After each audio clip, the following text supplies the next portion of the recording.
이번 시간에는 이 2차 지필평가를 관련해서 어떻게 준비하면 좋을지에 대해서 한번 좀 이야기를 좀 나눠보고자 영상을 제작하게 되었습니다. 일단 저희 이번 시험 범위가 크게는 고려부터 조선이라고 볼 수가 있는데, 특히 좀 세부적으로 나누자면 고려 같은 경우에는 이 후삼국 통일 과정부터 시작을 해서 몽골과의 전쟁 이전, 즉 무신 집권기의 내용까지 다루고 있고, 그 다음으로 이 조선 같은 경우에는 이 조선의 건국 과정부터 시작해서 어디까지냐, 바로 실학까지 가는 이 단계가 우리의 시험 범위, 지필평가 범위가 되겠습니다. 그래서 먼저 핵심적으로 좀 이렇게 하면 좋겠다라고 생각하는 거 몇 가지 좀 적어 보도록 하겠습니다. 일단 시대 순으로 정리하는 것이 일단 중요하겠습니다. 일단 고려에서 조선으로 넘어가는 그 단계 이전에 삼국도 있고 뭐 고조선도 있고 하기 때문에, 일단 시대 순으로 어떻게 변화해 갔는가, 즉 삼국시대에서 그 다음에 또 넘어가면서 통일신라, 그 다음에 후삼국이라고 하는 과정으로 간단하게 어떻게 변화했는가에 대해서는 알아야지 이 고려와 조선으로 넘어가는 과정이 좀 순탄하게 흘러갈 수 있지 않을까, 이렇게 개인적으로 생각을 합니다. 그 다음으로 두 번째로 중요한 것은 바로 고려와 조선을 비교하는 것이 되겠습니다. 어떻게 고려와 조선을 비교하는가라고 이제 얘기를 한다면, 특히 중앙, 지방, 그리고 군사, 그리고 교육, 그리고 과거제도 같은 경우에는 이 모든 것들이 조선과 고려에서 있었기 때문에 고려와 조선을 비교해서 정리하는 것이 두 번 공부하는 것이 아니라 한 번에 공부할 수 있지 않을까, 이렇게 개인적으로 생각을 합니다. 그 다음으로 중요한 부분은 지배층의 흐름입니다. 특히 고려 같은 경우에는 이 5가지 지배층이 있죠. 이 지배층이 어떻게 변화함에 따라서 사회 그리고 정치적인 변화가 있기 때문에 이 변화를 어떤 식으로 정리하는 것이 좋을까. 특히 그 다음 조선 같은 경우에는 훈구, 즉 급진파 세력에서 이 살인파 세력으로 넘어가면서 어떻게 붕당으로 넘어가는가, 이 과정에 대해서 흐름을 어느 정도 이해를 하고 있어야지 이 시험범위 공부하는데 좀 효과적이지 않을까라고 생각을 합니다.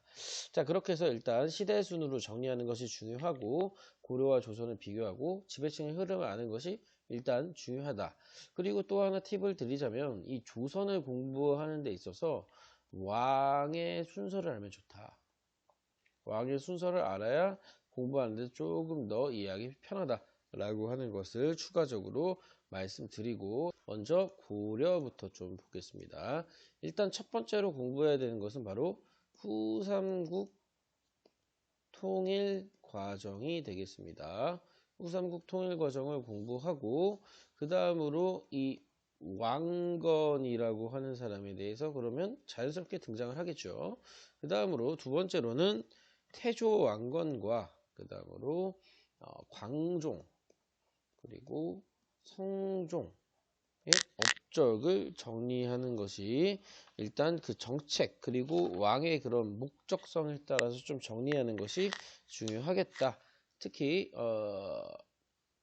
중요한 것은 호족과의 관계를 중점적으로 보아라 라고 하는 것이 되겠습니다. 자, 그 다음으로 넘어가 보면은 이 중앙정치제도, 그 다음에 지방제도, 그 다음에 교육제도, 그 다음에 과거제도에 대해서 공부를 하시면 되는데, 이 네 가지 중에서는 어떤 것에 집중을 해야 되냐, 바로 특수성을 위주로 공부해야 되지 않을까라고 생각합니다. 일반적인 것보다는 특수성이 있는 것, 이런 것들은 뒤에서 좀 집어넣고 가도록 하겠습니다. 특히 중앙제도에서는 독자적인 것이 바로 그 특징이 되겠고, 지방 같은 경우에는 특수행정구역이라고 하는 게 있죠. 이거 중심으로 보시면 될 것 같고, 그 다음으로 교육제도 같은 경우에는 국자감 정도, 그 다음에 과거제도 같은 경우에는 어떤 게 있고 어떤 게 없느냐, 이런 거 위주로 보시면 될 것 같습니다. 그 다음 네 번째로는 대외관계가 되겠는데요. 대외관계는 이유와 인물이 중요하겠습니다. 왜 이들이 전쟁을 했고 왜 이러한 선택을 했는가 라고 하는 이유는 바로 선택에 따른 이유가 되겠죠. 그 다음에 과정 속에 등장하는 인물들, 뭐 광감찬, 서희, 뭐 이런 사람들이 있죠. 이런 거 위주로 보시면 되겠고, 그 다음에 다섯 번째 같은 경우에는 귀족 사회라고 하는 것을 보셔야겠습니다. 왜 고려가 귀족 사회인가, 이유를 알아놓으시면 되겠고, 그 다음에 문벌 귀족 사회에서의 부패성이 드러나는 두 가지 사건을 잘 보시면 되겠습니다. 그래서 묘청의 서경천도 운동과 이자겸의 난을 보라는 얘기죠. 그 다음에 또 중요한 것은 묘청의 이 서경천도 운동의 특징을 잘 보시면 되겠고, 그리고 개경파와 서경파 비교하는 것을 보시는 게 좋을 것 같습니다. 그 다음에 여섯 번째로는 무신정변이 되겠는데요. 왜 무신정변이 일어나는가라고 하는 거. 그 다음에 무신정권이 어떻게 권력을 유지하는가에 대해서 봐야겠죠. 그리고 마지막으로 농민과 천민의 저항의 모습을 알아가야겠죠. 왜 이들이 저항하는가 라고 하는 것까지 봐주시면 좋을 것 같습니다. 다음으로 조선을 좀 분석해 보죠. 조선 같은 경우에는 태종, 세종, 세조, 성종의 업적을 먼저 정리하는데 이미지 차원의 비교가 들어가면 좋습니다. 자, 두 번째로 넘어가 보면 두 번째 같은 경우에는 그 제도사죠. 이 제도사 같은 경우에는 중앙, 지방, 군사, 그 다음으로 교육, 그 다음에 과거 제도를 고려와 비교해서 알아놓으시면 좋은데, 중앙정치기구는 왕권과의 견제냐 아니면 강화냐, 이런 점을 보고, 지방제도 같은 경우에 특히 고려와 비교하는 것이 중요합니다. 교육제도, 과거제도 마찬가지로요. 군사제도는 그냥 간단히 그냥 아시는 거 정도, 신분 어느 신분 정도가 갔는지만 보시면 될 것 같습니다. 그 다음에 세 번째로는 대외관계를 보셔야 되는데, 이 대외관계를 어떻게 공부하면 좋냐, 초기와 임진, 그 다음으로 병자호란, 이렇게 연속성산에서 공부하는 것이 좋을 것 같습니다. 초기 같은 경우에는 4대 교린을 어떻게 했는가라고 하는 걸 보면 좋을 것 같고요. 임진왜란 같은 경우에는 배경, 전개, 결과로 나눠서 보시고, 병자호란 같은 경우에는 외교의 변화를 중심으로 보시면 될 것 같습니다. 외교의 변화란이라는 것은 광해군과 인주의 외교 방식을 이야기하는 것이고, 임진왜란의 배경, 전개, 결과 중 특히 중요한 것이 이 배경이 되겠는데, 이 배경 같은 경우에는 조선과 명나라와 일본의 배경을 아는 겁니다. 그 다음에 결과가 또 마찬가지로 조선과 명나라, 일본의 결과를 알아야 된다라고 하는 이야기가 되겠습니다. 자, 다음으로 지배층의 변화를 좀 보도록 하겠습니다. 지배층의 변화라고 한다는 것은 바로 훈구와 사림을 비교하는 것을 시작으로 해서 이 비교를 통해 사화가 일어나는데, 이 사화가 어떤 것을 배경으로 해서 등장하는지 아는 것이 중요하겠고요. 그 다음으로 이 사화를 통해서 사림이 결국 이기게 되는 그 이유를 아신 다음에 사림이 분화되고 붕당이 어떻게 갈리게 되는지를 아는 것이 지배층의 변화의 핵심이다 라고 볼 수 있겠습니다. 자, 다음으로는 알아야 될 게 조선 후기 정치제도 중 특히 비변사의 역할을 알아놓으시면 좋고, 그 다음으로 군사제도가 어떻게 변화했는지, 중앙, 지방군 어떻게 변화했는지 알아놓는 것이 중요하겠습니다. 자, 다음으로 중요한 것이 세금제도가 되겠는데요. 세금제도 같은 경우는 이영정법, 그 다음에 대동법, 그 다음에 균역법을 알아놓으시는 게 좋은데, 중요한 순서는 1번, 2번, 3번이 되겠습니다. 대동법은 진짜 중요합니다. 자, 대동법 같은 경우에는 이걸 왜 실시하게 됐냐, 누가 했냐, 그 다음에 결과 모두 다 알아야지 중요하겠습니다. 자, 그 다음으로 붕당 정치의 전개 과정. 분당이 어떻게 되었는가, 당이 어떻게 나뉘게 되었는가를 시작으로 해서 예송과 환국의 과정 알아보시는 게 좋을 것 같고, 그 다음에 이거를 해결하기 위한 탕평책, 이 연속성상에서 공부를 해야 될 것으로 파악이 됩니다. 자, 다음으로 경제 파트 보도록 하겠습니다. 경제 파트 같은 경우에는 어떻게 시장 경제가 활성화되었는지를 알진 다음에, 그 다음에 모내기법의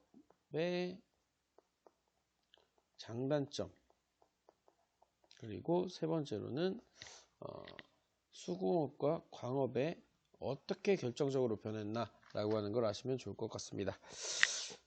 신분제도는 크게 다루진 않겠고요. 좀 클리어를 하겠습니다.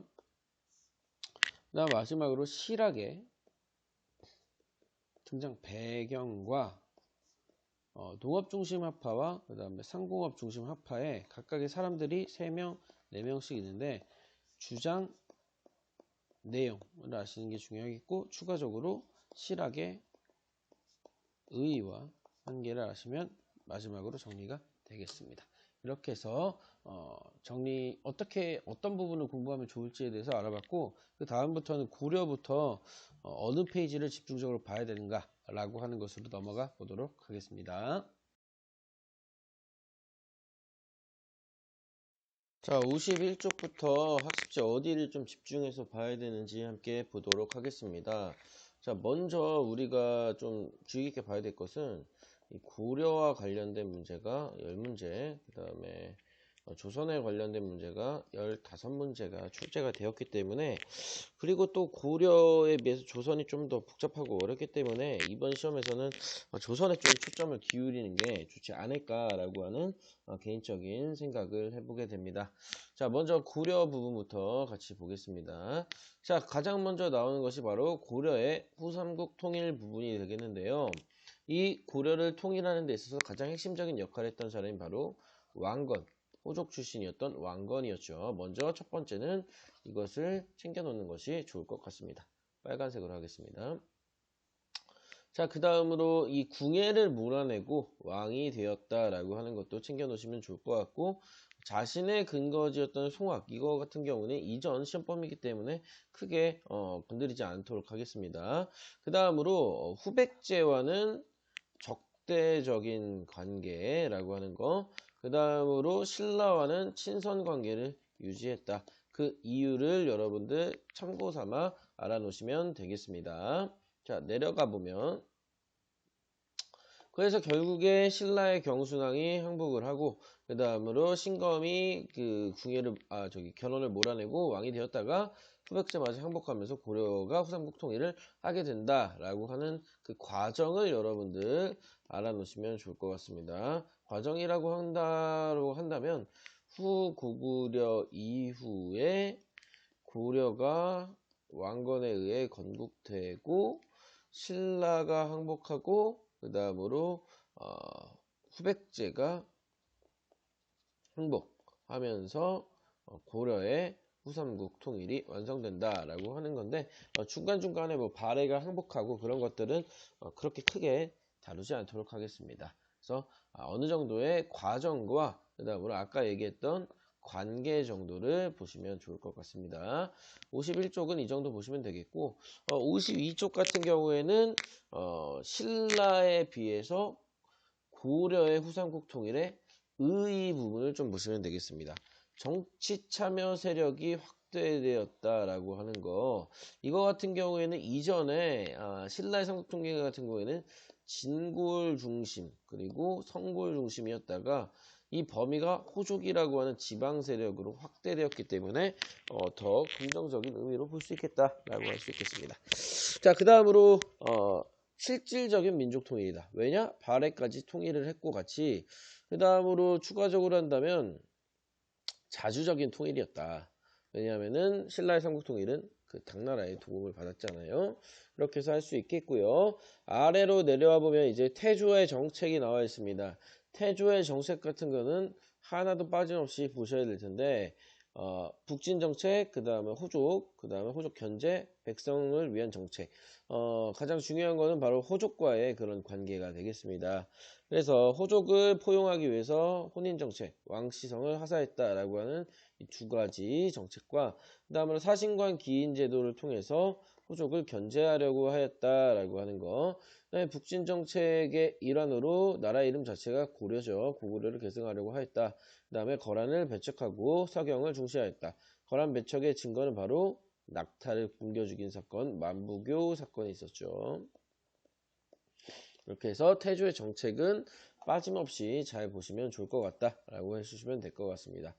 자, 그 다음에 이 훈요 10조가 중요한데요. 훈요 10조에서는 일단 1조, 2조, 그 다음으로 4조, 5조, 6조를 잘 보셔야 되는데 불교의 힘으로 나라를 세웠다. 불교, 그 다음에 사찰, 그러니까 불교를 강화하는 거구나 라고 추정을 할 수 있겠죠. 그 다음에 풍수지리설, 조선의 풍수지리설. 그 다음에 4조 같은 경우에는 약간 자주성을 보이는 의식을 볼 수 있고 서경을 중시하기 때문에 북진 정책의 일환이다. 그 다음에 연등회와 팔간회 같은 경우에 종교적 분야죠. 그래서 훈요 10조 같은 경우에 종교적 분야가 바로 1, 2, 6이 되겠고 북진 정책의 일환이 5조, 그 다음에 자주적인 의도가 보이는 게 바로 4조가 되겠습니다. 그래서 훈요 10조의 그 내용을 외우지 말고 내용보다도 담겨있는 의미가 더욱더 중요하다라고 볼 수 있겠습니다. 자, 다음 53쪽으로 가보도록 하겠습니다. 이 광종 같은 경우에도 두 가지 정책을 알아놔야 되는데 첫 번째로는 노비한건법, 그 다음으로 과거제도가 되겠습니다. 노비한건법 같은 경우에는 호족의 경제 기반을 약화시키는 호족을 통제 혹은 견제하려는 정책이 바로 노비한건법 실시가 되겠는데요. 경제력도 약화시킬 수 있고 국방력도 강화시킬 수 있죠. 그래서 노비들이 호족들의 그런 보호를 해주는 군사적 역할을 했기 때문에 그들을 뺏어서 호족들을 약화시키고자 하였다. 그 다음에 과거제를 실시해서 인재를 등용하려고 했다라고 하는 내용이 나오는데 그래서 이 광종 같은 경우에 두 가지 정책을 잘 알아놓으셔야겠습니다. 과거제 같은 경우에는 이 왕권 강화죠. 사실 따지고 보면 호족을 약화시키고 왕권을 강화시키고 그 다음에 유교적인 인재를 좀 뽑으려고 했다라고 하는 의식까지 알아놓으시면 좋을 것 같습니다. 그래서 노비양건법과 과거제의 공통적인 목적 정도 챙겨 놓으시면 좋을 것 같습니다.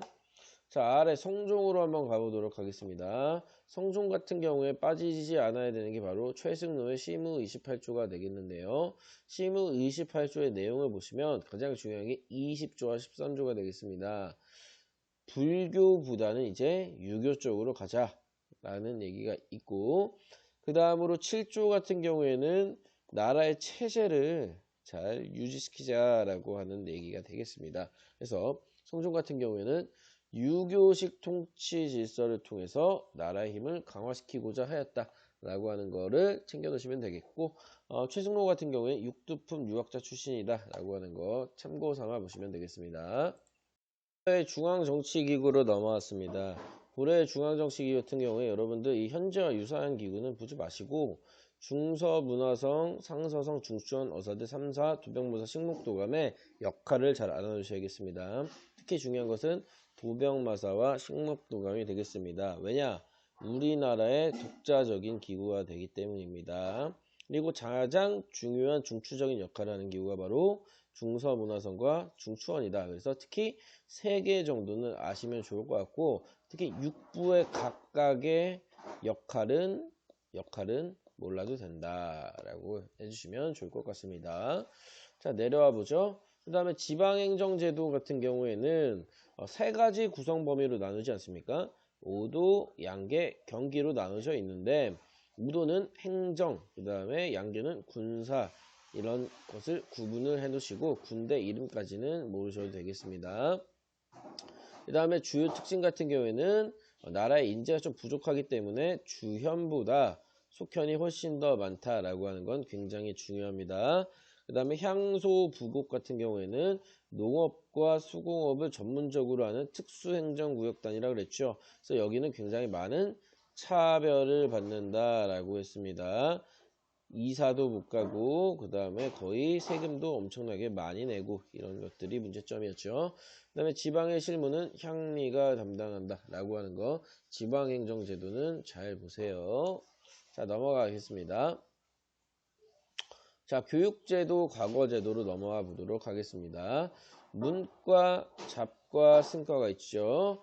고려 같은 경우에는 그 불교의 나라이기 때문에 승과가 있다라고 하는 거, 과거제를 실시한 아까 봤듯이 광중이었고, 국자감, 향교 같은 경우에 참고 정도만 하시면 되겠습니다.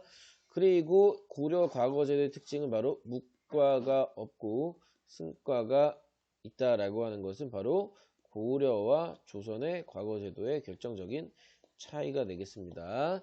자, 음서 같은 경우에는 약간 좀 낙하산 같은 거라 그랬죠.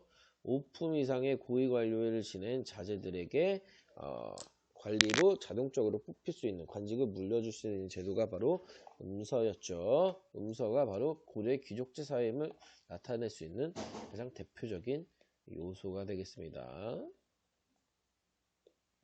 자, 넘어가죠. 자, 이거 같은 경우에는 굳이 보지 않으셔도 될 것 같은데, 요거는 안 보셔도 되지만 요거 같은 경우에 좀 보셨으면 좋겠습니다.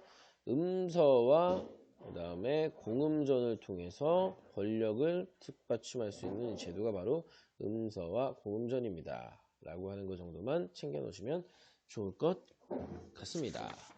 그렇게 해서 정리를 할 수 있고요. 다 넘어가 보죠.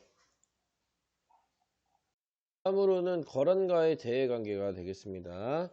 초기에는 사이가 좋지 않았죠. 계속 북진정책 만복이 사건하면서요.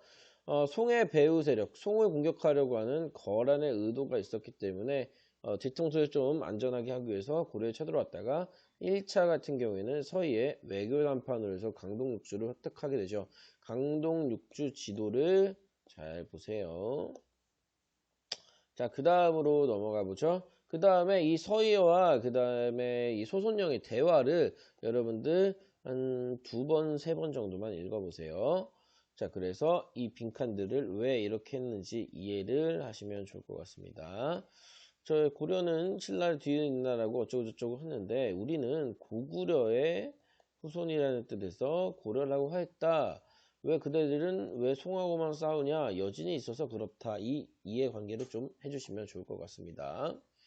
자, 그 다음에 2차, 3차 같은 경우에는 대표적 인물만 좀 보시면 되겠습니다. 2차 같은 경우에는 양규가 활약했는데 3차는 강감찬의 귀주대첩. 이 정도만 보시면 되겠습니다. 강조의 정변 정도는 무시하셔도 될 것 같습니다. 자, 다음으로 여진족의 침입으로 한번 가보도록 하겠습니다. 처음에는 좋은 관계였죠. 우리나라를, 고려를 부모의 나라로 섬겼다가 통일을 하게 되면서 충돌하게 되는데 이걸 막기 위해서 윤관과 고려의 숙종이 별무반을 편성해서 동북구성을 설치했지만 너무나 지키기 힘들어서 반환하게 되는 거 정도는 알아놓으셔야겠습니다. 이 별무반 편성 과정 정도는 무시하셔도 되겠습니다. 자, 그래서 결국에 이 여진족들이 점차 강해져서 금나라를 세우고 송나라를 거의 먹어버릴 정도 기세가 되니까 고려에게 군신관계를 요구했고 고려의 지배층이었던 문벌 귀족 세력들이 이것을 받아들이게 되면서 결국에 고려와 금나라는 4대 관계, 군신관계가 되죠.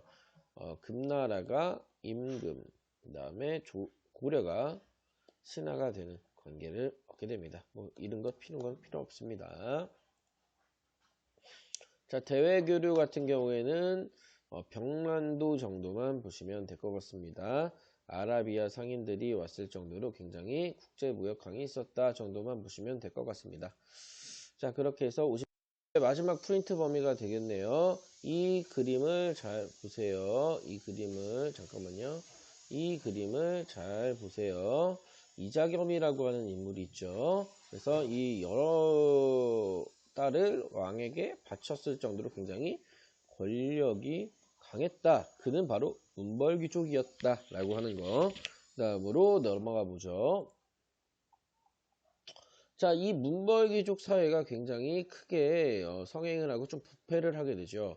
그 대표적인 인물이 바로 이자겸이라고 하는 인물인데 이런 사람들이 성장할 수 있었던 이유를 잘 보세요.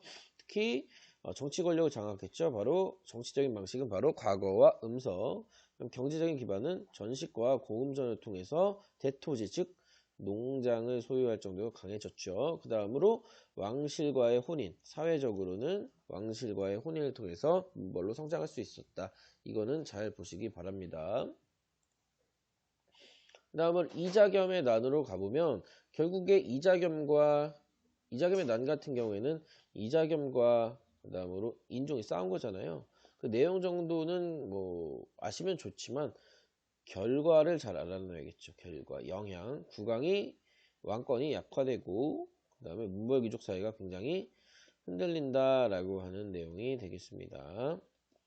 이자겸의 난은 이 정도만 보시면 될 것 같고 그 다음으로 중요한 게 묘청의 서경천도 운동이 중요하겠습니다. 묘청의 서경천도 운동 같은 경우 인종이 이자겸의 난을 겪은 이후에 왕권을 회복하기 위한 노력이었다라고 하는 거고 서경 출신의 승려 묘청을 등용해서 자신의 권력을 강화하려고 하였다. 즉 문벌귀족에 대항하는 자신만의 세력을 뽑기 위해서였다. 그래서 서경파와 개경파의 갈등이 벌어지는데 대표적인 인물 묘청, 김부식, 사상적 기반 당연히 불교가 있겠죠. 풍수지리설, 그 다음에 유교, 그 다음에 서경전도를 하고 북진정책, 그 다음에 금나라의 4대 관계 유지하자. 그래서 얘네들은 지방, 그 다음에 문벌귀족 이렇게 비교하는 표를 잘 나눠놓으시면 될 것 같습니다. 자, 그래서 결론적으로 어차피 이 묘청의 서경천도 운동은 반란을 일으켰으나 서경 세력을 제압하면서 끝나게 됐지만 이 영향으로 문벌귀족 사회가 더욱더 흔들리게 되는 모습을 알 수가 있고 신채호라고 하는 일제강점기 역사학자가 굉장히 이 우리나라 역사상 가장 중요한 사건이다 라고 평가했다. 그 이유는 바로 자주성. 왜 자주성이냐? 서경천도를 통한 북진 정책을 주장했기 때문이다. 이렇게 생각해 주시면 될 것 같습니다. 자, 무신정변으로 넘어가 보도록 하겠습니다. 무신정변이 일어난 원인을 잘 봐주시면 되겠습니다. 원인은 바로 차별 때문이었죠. 어떤 차별이 있었는지는 프린트에 여기 있기 때문에 이거를 참고 정도만 해주시면 될 것 같습니다. 넘어가 보죠. 그래서 결국에 이런 차별을 겪었던 무신들이 보현원 사건을 통해서 정권을 장악하게 되는데 처음에 권력을 장악했던 기구는 바로 무신들만의 회의구구인 중방이었다. 하지만 그들 간의 권력 다툼이 계속 벌어지게 되면서 이렇게 정권이 지도자가 바뀌게 되었다. 참고 정도만 하시면 됩니다. 이름, 순서, 외우기 하지 마세요. 이런 거. 자, 넘어가 보죠. 그래서 결국에 최충원 정도는 아셔야 됩니다. 최충원이 이 정권을 장악하면서 4대 60년간 집권을 하게 되는데 대표적인 정치기구로 교정노감 국가 최고기구 정방은 어디다 관리를 배치할 거냐 인사를 담당했고 서방은 직접 일할 문신들을 발탁해서 정치를 시키는 것이죠. 군사기구는 도방과 삼팔조가 있었다. 그래서 고려 초기에 만들어진 중앙정치제도와 지방제도는 유명무실화되었다. 의미가 없어졌다는 거죠. 자, 넘어가 보죠. 그 다음으로 이러한 무신들의 세상에서 천민들은 좋아할 줄 알았으나 그들이 더욱더 많은 수탈을 했기 때문에 세금도 많이 걷었기 때문에 반란들이 많이 일어나게 되는데 농민들 같은 경우에 김삼이 효심 정도만 보시면 될 것 같고 소민봉기 즉 특수행정구역이었던 향부곡소 명학소에서 망의와 망소의 난 그 다음으로 천민봉기 신분차별에 반대하면서 신분해방을 꿈꾸었던 만적이 있었다라고 하는 것 정도 보시면 될 것 같은데 지도를 한번 참고 삼아 봐주시면 되겠습니다. 공주 명학소 개경에서 만적 그 다음에 이쪽 경상도 지방에서 김삼이 효심 이 정도 봐주시면 될 것 같습니다. 그래서 고려는 이 정도 봐주시면 될 것 같습니다.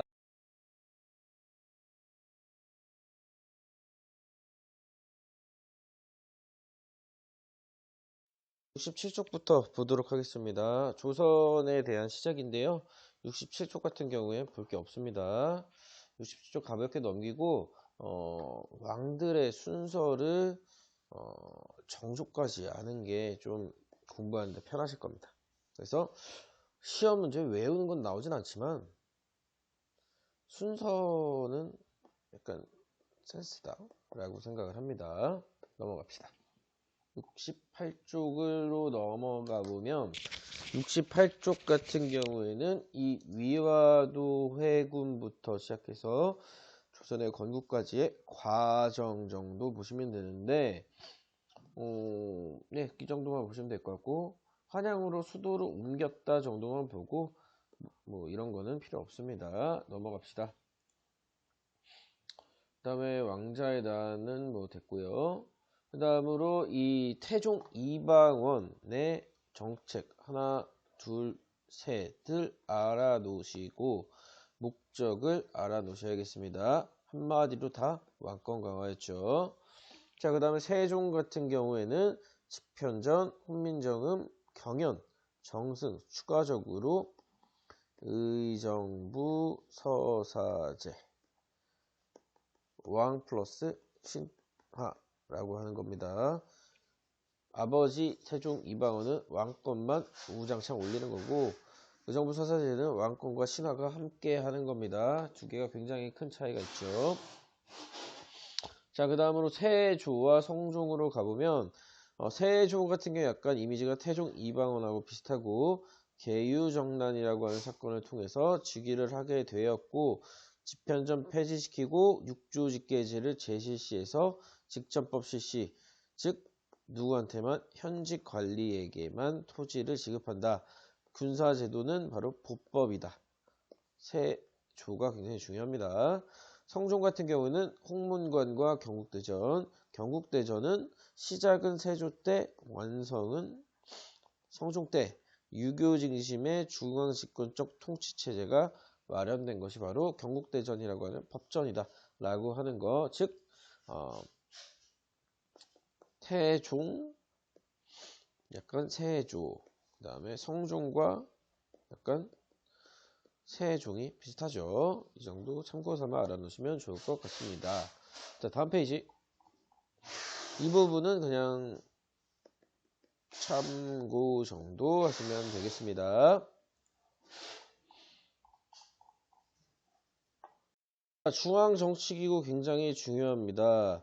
이 의정부는 정책을 총괄하고 결정하고 육조는 집행을 하는데 이 6가지 육조가 있죠. 승정원과 의금부는 왕권을 강화시켜 주는 겁니다. 즉 비서구 큰 죄인 다스리면서 왕권 키워주는 겁니다. 사원부, 사관원, 홍문관은 하나로 합쳐서 3사라고 하면서 역할은 언론기관이다. 왕권을 그리고 또한 신권을 견제하는 역할을 합니다. 관리 감찰하고요. 사원부는 사관원은 왕을 비판하는 거고 홍문관은 왕 도와주는 겁니다. 그 다음으로 춘추관 역사서, 성균관은 대학교, 한성부는 치안, 육조의 역할은 모르셔도 되겠습니다. 그 다음에 예시는 참고 정도 하시면 71쪽 끝이고 72쪽이 굉장히 중요합니다. 72쪽이. 자, 72쪽 보시면 고려와 조선을 지방제도 비교하는 게 있죠. 세 가지였다가 이제 팔도로 일원화된 겁니다. 일원화. 주연과 속현, 속현이 더 많았으나 이제 모두 주연이고 관찰사가 팔도 다스리고 주연은 수령이 다스린다. 특수행정구역이 이제 없어졌다. 굉장히 중요합니다. 그래서 지방제도 잘 알아놓으시면 되겠습니다. 그 다음에 내려가 보면 관찰사가 수령을 지휘 감독하고요. 암행어사는 왕이 파견하는 겁니다. 그 다음에 수령은 지방의 행정, 군사, 사법권을 모두 가지고 있는데 도움을 받죠. 향리와 유영소의 도움을 받는데 향리와 유양소는 서로 견제합니다. 그러나 목적은 하나같이 수령을 보조해주는 역할이다 라고 하는 것으로 알아놓으시면 되겠습니다. 넘어가십시다. 군사제도는 중요한 것이 바로 16세 이상 60세 이하의 양인 남자가 가는데 직접 가는 사람과 보조해주는 사람이 있었다라고 하는 거, 중앙군은 우위였다 하는 것 정도만 봐주시면 될 것 같습니다. 73쪽 같은 경우에는 교육제도를 보시면 서당, 사박당, 향교, 성균관 이런 순차제로 가는데 관리등용제도에서 이제 묵과가 생겼고 승과가 사라졌죠. 그리고 과거는 3년에 한 번 봅니다. 그 다음에 속과에 합격한 세원 진사들이 성균관에 가서 추가적으로 더 높은 공부를 하고 대과를 보는 시스템입니다. 그래서 속과 합격한 애들이 성균관 갔다가 이제 대과를 보면서 고위 관료가 되는 시스템이 되겠습니다. 승과가 없어진 이유는 조선이 성리학의 나라였기 때문이었죠. 그렇게 할 수 있겠습니다. 그리고 음서는 있어요. 대신 오품에서 이제 이품이 된 거예요. 이렇게 알아두시면 되겠습니다. 자, 그 다음으로 4대 교린으로 넘어가 보도록 하겠습니다. 4대 큰 나라를 섬기는 것은 바로 명나라에게 하는 것이다 정도만 보시면 되겠고, 교린 같은 경우에는 강경책과 회유책을 하는데 대상은 여진과 일본이었다. 일본을 대마도 삼포를 개항해서 교역을 했다. 교역.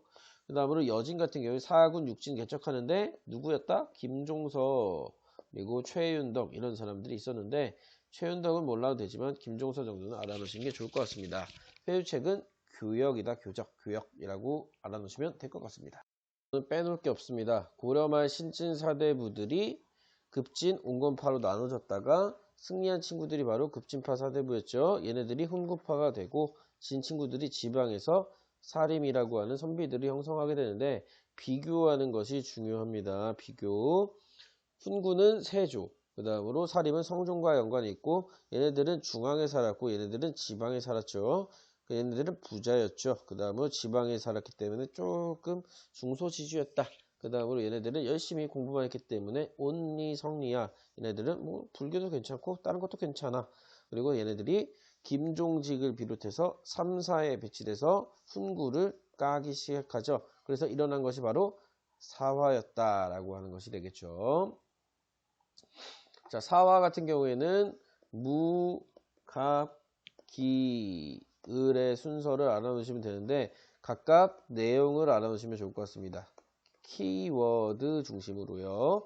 자, 무사화 같은 경우에는 김종직이라고 하는 사람의 조의제문 때문에 사림이 피해를 입은 사건이다 라고 하는 것 정도만 아시면 되는데 조의제문은 누굴 디스한 거냐? 바로 세조가 단종 죽인 거를 디스한 거다 라고 하는 거죠.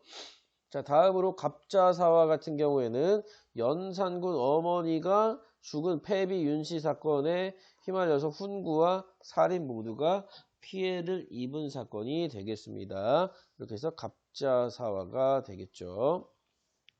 그 다음에 기묘사를 가기 전에 중종이 왕위에 올라서 조광조라고 하는 사람을 등용해서 여러 가지 정책들을 한 이유는 바로 이제 사림의 세상을 만들기 위해서였죠. 목적보다는 정책 정도를 알아놓으시면 될 것 같습니다. 그래서 조광조는 이 정도 하시고 기묘사와 을사사화로 가보도록 합시다.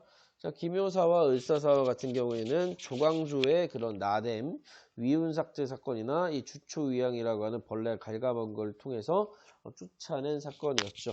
가장 중요한 키워드는 바로 조광조와 주초위양이다 라고 보시면 되겠습니다. 그 다음에 을사사화 같은 경우는 윤씨와 관련이 있죠. 윤원영과 윤임이라고 하는 사람과 관련이 있는데 왕비의 가문, 외척과 관련된 것이 바로 을사사화가 되겠습니다. 이 네 가지 사건을 겪으면서 살인들이 큰 피해를 입었지만 살인들은 서원과 향약을 기반으로 계속 세력을 확대하면서 결국에 선조직위 위해 정권을 장악할 수 있었다라고 하는 게 굉장히 중요한 부분이 되겠습니다. 76쪽 넘어가고요. 77쪽 보겠습니다. 서원 같은 경우에는 제사 지내고 공부하는 곳이다. 그래서 얘네들이 서원이 굉장히 전국 각지에 많아졌기 때문에 학파를 형성해서 당끼리 서로 친해지는 붕당의 근거지가 되었고 형약 같은 경우는 지방에서 모든 사람들이 지켜야 되는 약속이었다라고 하는 것 정도 보시면 되겠습니다. 그 다음에 선조 때 아까 정권에 자리 잡는다고 했었죠. 그러나 살인들끼리 싸우기 시작합니다. 그 이유는 바로 어떤 관직 때문이었냐? 바로 이조전랑 관직 때문이었다. 이조전랑의 권한은 모르셔도 되지만 굉장히 큰 권력의 자리였다. 그래서 동인과 서인으로 갈라지게 되었다라고 하는 게 키포인트가 되겠습니다. 78쪽 같은 경우에는 필요 없습니다. 자, 79쪽으로 바로 넘어가시죠. 자, 임진왜란의 배경 나와 있는데요. 임진왜란 배경이 굉장히 핵심입니다. 조선 같은 경우에는 굉장히 문제가 많았죠. 군역제도 물론 바로 대립제 문제가 있었고 병조판서 이이가 병사들을 키우자 10만 양병설 주장한 거 나와 있죠. 그 다음에 일본의 상황 같은 경우에는 도요토미 히데요시가 전국시대 혼란을 수습하고 통일을 이루어냈고 그 다음으로 무사들이 이제 평화시대가 되면서 불만이 많아졌기 때문에 명나라를 칠 테니 길을 빌려달라라고 하는 정명가도를 조선에게 이야기하기 시작하였죠. 그래서 이런 문제가 되겠습니다. 그 다음으로 넘어가 보면 추가적으로 이 명나라 같은 경우에서도 굉장히 큰 위기가 많았다. 왜냐하면은 이민족들의 침입도 있었고 국내 경제가 굉장히 좋지 못했다. 하여튼 명나라도 상황이 좋지 못했다 정도만 알아놓으시면 되겠습니다. 상황이 좋은 것은 바로 일본만이었고 나머지 조선이나 명나라는 상황이 별로 좋지 못했다. 이렇게 알아놓으시면 좋을 것 같습니다.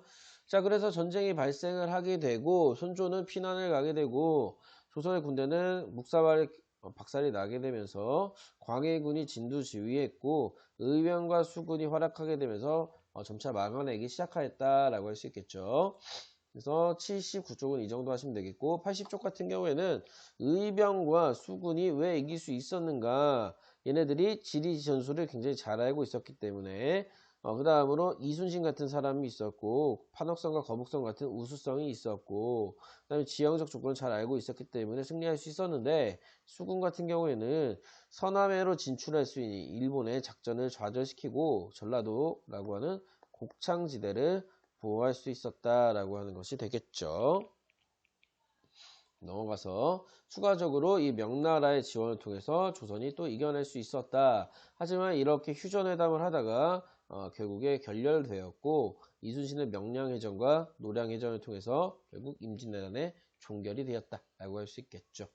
자, 그래서 임진왜란의 결과 같은 경우에는 조선 땅에서 전쟁이 발생했기 때문에 굉장히 많은 피해를 입었다라고 하는 것 정도. 일본은 포로로 끌고 간 사람들을 이용해 도자기 산업을 발전시키고 도요토미 히데요시가 죽은 이후에 새로운 막부라고 하는 체제가 등장하였고 명나라는 점차 약해지면서 여진족이 성장할 수 있는 그런 발판이 마련되었다라고 하는 게 임진왜란의 결과가 되겠습니다. 임진왜란에서 중요한 건 바로 배경이 가장 중요하고 그 다음에 결과, 그 다음에 수군이 그 다음 중요성이 띄겠습니다. 자, 그 다음으로 광해군 같은 경우에는 광해군의 중리외교 부분을 잘 보셔야겠습니다. 특히 광해군의 정책 정도도 같이 봐주시면 되겠는데 동의보감 편찬 이런 것보다는 그냥 거의 전쟁을 지금 복구해야 된다. 전후 복구 사업에 추진한다라고 하는 것 정도만 봐주시면 될 것 같습니다. 그 다음에 중리외교 내용을 샅샅이 좀 살펴보셔야 되는 게 당시에 이런 명나라가 도움을 요청을 했으나 후금이 당시에 굉장히 강하기 때문에 명나라에게 도움을 주는 구원병을 파견하지만 이 구원병들이 후금과 싸우지 않고 항복하는 전술을 사용했다. 그 이유는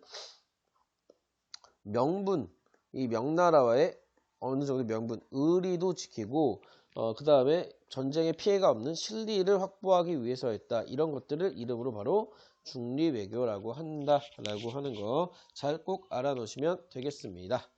그러나 이런 중리외교는 크게 비판을 받게 되면서 결국 쫓겨나게 되죠. 서인과 남인이 주도한 인조반정으로 인해서 쫓겨나게 된다라고 하는 것이 되겠죠.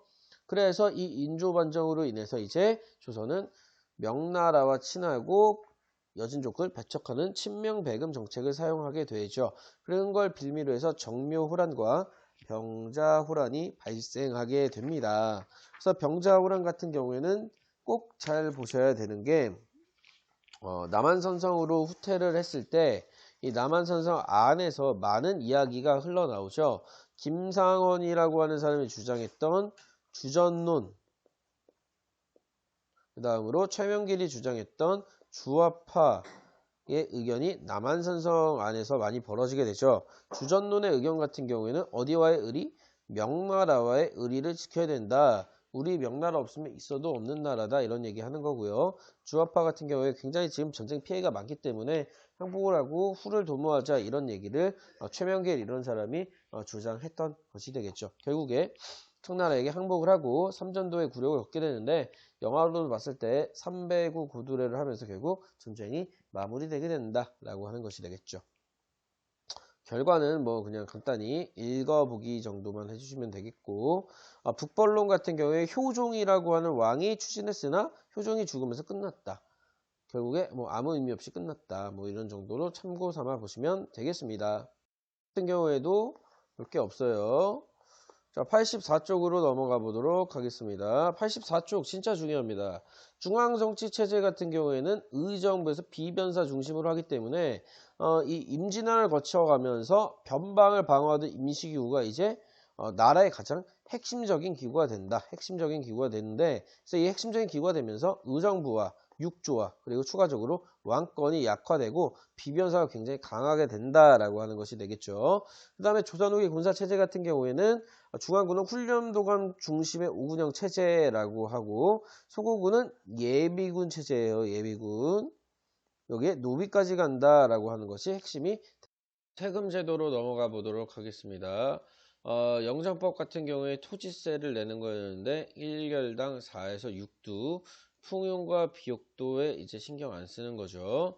대동법 같은 경우에는 박납의 폐단 원래 가격보다 누가 관리와 박납인들이 짜고 치고 많은 액수를 걷어가는 거였는데 이거 같은 경우에 뒤에서 좀 살펴보도록 하겠습니다. 자, 다음 85쪽으로 넘어가 보면 원래는 가구에 부과를 했었죠. 가구에 부과를 했었다가 이제는 토지에 부과하게 되는데 1결당 12두였다. 토산물을 내다, 특산물을 직접 내다가 이제 쌀포 돈으로 내는데 이제 전국 각지에서 이 쌀포 돈을 모인 것을 공인을 등용해서 상인과 수공업자와 거래를 하기 때문에 시장 경제가 활성화되게 되고 직접 특산물을 안 구해도 되기 때문에 농민 생활이 이제 안정되게 된다라고 하는 것이 되겠죠. 그래서 새롭게 등장한 것은 공인이다라고 봐주시면 되겠습니다. 자, 다음으로 균역법 같은 경우에는 농민들의 군역 부담이 너무 심하니까 두 필에서 한 필로 감소시켜줘서 결작과 소금 선박세 등을 이용해서 보충했다 정도만 보시면 되겠고 이것은 바로 영조가 한 것입니다. 자, 그 다음으로 중요한 부분으로 넘어가 보죠. 자, 그 다음에 붕당의 출현 선조 때 아까 동인과 서인으로 나눴죠. 그 이유는 이조 전랑 때문이었습니다. 그 다음에 동인은 남인과 북인으로 갈리게 된다. 이유는 모르셔도 되고 광해군 같은 경우에 북인과 친했다. 그 이유는 바로 임진왜란 때의 의병활동 때문이었다. 그 다음에 인조반정 같은 경우에는 북인이 몰락하게 되고 광해군과 함께 몰락하게 되는데 서인과 남인의 중심 정치판으로 바뀌게 되고 이 효종을 거치게 되면서 서인과 남인 중심 체제가 계속 유지되다가 이 예송과 환국을 거치게 됩니다. 이 예송 같은 경우에는 상복을 입는 것이었죠. 상복을 입는 것에 대한 갈등, 그 다음으로 왕을 어떻게 보는 시각에 대한 차이 때문에 싸우게 된 것이었죠. 이거 같은 경우에는 위로 잠깐 올라가 보게 되면 이 자의대비, 장렬하고 조씨가 상복 입는 문제였고 그 다음에 1차는 서인이 1년, 그 다음에 2차는 남인이 1년 주장하면서 이기게 됩니다. 그렇게 해서 여러분들 누가 이겼는지 몇 년 주장했는지를 잘 알아봐 주시면 되겠고 그 다음에 숙종 때는 당을 이제 판세를 바꾸는 환국이 벌어지게 되는데 3번 있었다. 1차, 2차, 3차 이렇게 있는데 1차 때는 서인, 2차 때는 남인, 3차 때는 서인이 승리한다. 이 경신왕국을 거치면서 노론은 노론과 소론, 과격파와 온건파로 나뉘게 된다라고 봐주시면 되겠습니다. 87쪽은 그냥 참고 삼아 읽어보시면 되겠습니다. 자, 88쪽 같은 경우에 영조와 정조의 탕평정치 나오게 되는데요. 탕평정치를 좀 보겠습니다. 자, 탕평정치 같은 경우에는 붕당의 폐해를 막기 위해서 했던 것이었고요. 이 글을 잘 보시면 여러 당들이 이제 싸우지 말고 화합하고 탕평을 하자라고 하는 얘기는 바로 영조가 주장한 게 될 것이고요. 서원 정리하고 이자전랑 약화시키고 탕평비 건립하고 균역법 실시하고 첩자손 차별 완화하고 그다음에 사형제도를 완화시킨 사람이 바로 영조였습니다. 정조 같은 경우에는 할아버지의 뜻을 이어받아서 노론을 견제하고 규장각, 초계문신제, 장흥영, 서월, 화성, 신해통공, 금난정거 폐지 이렇게 정책을 알아놓으시면 되겠습니다. 영조와 정조의 정책을 잘 비교해 놓으셔야 되겠습니다. 혹은 구분지어서 알아놓으셔야 된다라고 해 놓으시면 되겠습니다. 조선 후기 농업 같은 경우에는 이 모내기법, 즉 이양법을 통해서 굉장히 크게 발전하게 되는데 3가지 장점이 있었습니다. 바로 생산량이 증가하고 노동력이 절감되고 다양한 상품 작물을 재배할 수 있던 장점이 있지만 농민층이 분화한다고 하는 점이 있죠. 부농과 빈농으로 나뉘게 돼서 빈농들이 머슴살이, 임노동자, 소작농이 되는 문제점이 있게 됩니다. 그 다음으로 이모작이 가능해진다. 벼와 보리에 이모작이 가능해진다. 벼만 2번 심는 게 아니에요. 자, 넘어가 봅시다. 그 다음으로 상업 같은 경우에는 이 농업 생산량이 증가하면서 상업이 발달하게 되는데 대표적인 증거가 바로 장시였다라고 해주시면 되겠습니다. 국제무역은 개시라고 하는 공무역과 꾸시라고 하는 사무역이 있게 됩니다. 수공업과 광업 같은 경우에 국가가 주도하다가 이제 민간에서 하게 되는데 광업 같은 경우에는 덕대라고 하는 CEO가 중심이 돼서 임노동자를 끌어오는 시스템으로 바뀌었다라고 하는 게 광업의 주요한 특징이 되겠습니다. 자, 90쪽. 자, 신분제 종요 부분 같은 경우에는 평민, 상민, 노비들이 납속책, 공명첩, 군공을 통해서 신분을 양반으로 상승시키고 중인들 같은 경우에도 신분 상승 운동을 하는 이유가 부와 능력이 있는데도 불구하고 올라가지 못한다. 즉 서울 출신들 능력 있고 기술직 출신들 능력 있고 상리 출신들 능력 있는데 우리도 올려달라라고 하는 모습을 보이고 있는데 이 양반으로 올라가면서 양반들 자체 내에서도 권반과 잔반으로 나와서 그런 층이 굉장히 나뉘게 돼서 양반의 수가 굉장히 증가하지만 양반의 권위는 떡락했다라고 알아놓으시면 되겠습니다.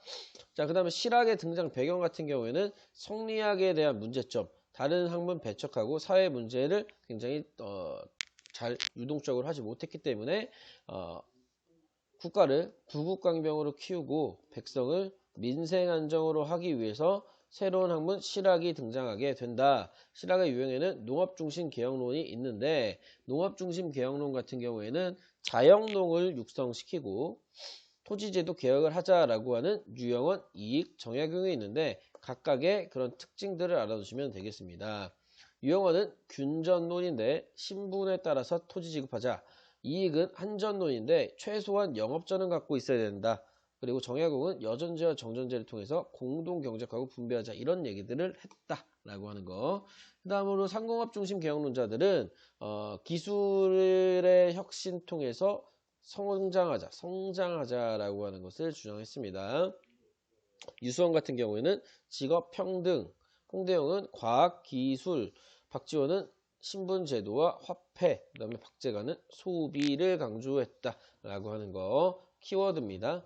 그 다음으로 실학의 성격과 의의 같은 경우에는 보시면 이 큰 변화에 큰 관심을 보이고 있고 여러 가지 지금 부정부패, 신분제도 이런 것들 비판하면서 발전을 주장하는데 이래서 자체적으로 알아서 이런 등장들이 주장했기 때문에 적극적이고 능동적이지만 대부분 재야 인사에서 반영되기가 어려웠다라고 하는 한계점이 있게 됩니다.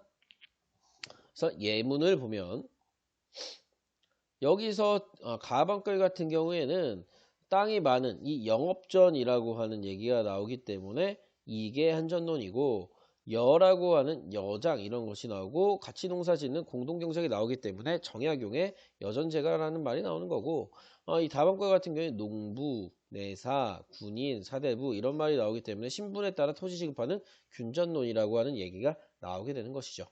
자, 그 다음에 아래로 가보시면은 중국의 재물이 되지 않고 유통되는 것은 수레를 이용한 것이다. 즉 청나라에 갔다 온 박지원이라고 하는 사람의 주장이 되겠고 그 다음으로 신분에 대한 그런 귀천이 있으면 안 된다. 유수건. 우물에 비유한 사람은 바로 소비를 강조했던 박재가였다. 이렇게 키워드 중심으로 알아놓으시면 되겠습니다. 자, 마지막 페이지 보시면 이 허생전과 양반전을 통해서 이 양반 질서를 굉장히 풍자하고 비판한 사람은 바로 박지원이다 라고 하는 거 참고 삼아 알아놓으시면 시험 범위 정리가 끝나겠습니다.